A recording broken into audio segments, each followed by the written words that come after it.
Kung kayo ang nasa kalagayan ni Cherry Pie Picache, tama lang ba na pinatawad niya ang pumaslang sa kanyang ina? Debatehan na! Yan, mga classmates. Kayo po ba, pabot po kayo sa naging desisyon ni Cherry Pie na patawarin ang pumatay sa kanyang ina? Ako? No! Ako na una. Gaya nga na sinabi ni Mildred, ang hirap eh. Ang hirap-hirap magpatawad, lalo na kung mahal na mahal mo ay kamag-anak mo, lalo na ina yung pinatay ng isang killer. Ako, sorry Cherry Pie, although ang ganda ng hangarin ng puso mo, pero kung sa akin nangyari, hindi po mapapatawad. Although, ayaw kong sabihin na baril sa baril, ngipin sa ngipin, yung gano'n. Kung pinatay ka sa baril, sa patalim ka rin mamamatay. Pero hindi, pagdusahan niya, gusto ko pa rin makulong ng habang buhay. Kung sa nanay ko yung nangyari. Oo. Hindi ko mapapatawad. Hindi, sa pagkakaalam ko dun sa pinatawad niya, pero tuloy yung kaso.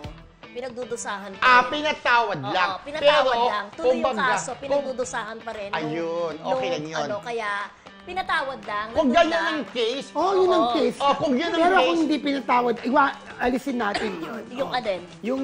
Hindi, ang usapan pero itutuloy yung kaso. Hindi, ang usapan lang pinatawad eh. Pinatawad pero tuloy pa rin yung pinagdudusahan ngayon, nasa kulungan.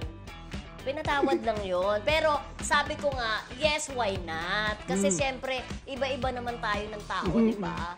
Kumbaga para sa kanya, nag-heal na siya siguro, di ba? Parang ganun kalalim ang kanyang faith kay Lord. Kaya siguro, kung ang Diyos nakakapagpatawad, they always say that, di ba? Pero ako naman, sa kaso ko, dahil ako ay dapat patawarin sa ba sagot ko, hindi dapat patawarin.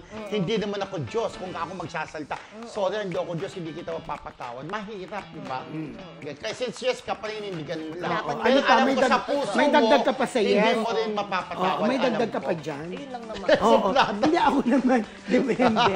Siguro kung lagi mong iniisip, lalo na kung Kristiyano ka, di ba? Lagi mo nasa isip na ang Diyos nga, di ba, nagpapatawad. So, bakit hindi ko patatawarin ang taong ito na hindi grabe talaga ang ginawa niya sa nanay ko, di ba?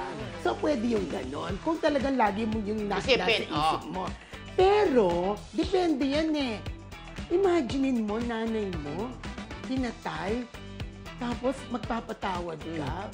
Parang, iwan ko, hindi ko rin matanda. Ibang kapatid mo, close na close ka sa kapatid mo, pinatay ng ang sakit-sakit kasi nun eh. Mahirap. Gusto, sa isang iglap lang, nawala ang mahal ko sa buhay dahil sa'yo, parang ang hirap nun. Kaya agree naman ako dyan, kaya lang yung Diyos na punta sa akin, no? Alam naman natin sa puso ng isa't isa, mahirap magpatawad sa isang tao pumatay sa mahal mo sa buhay, lalo na sa iyong ina.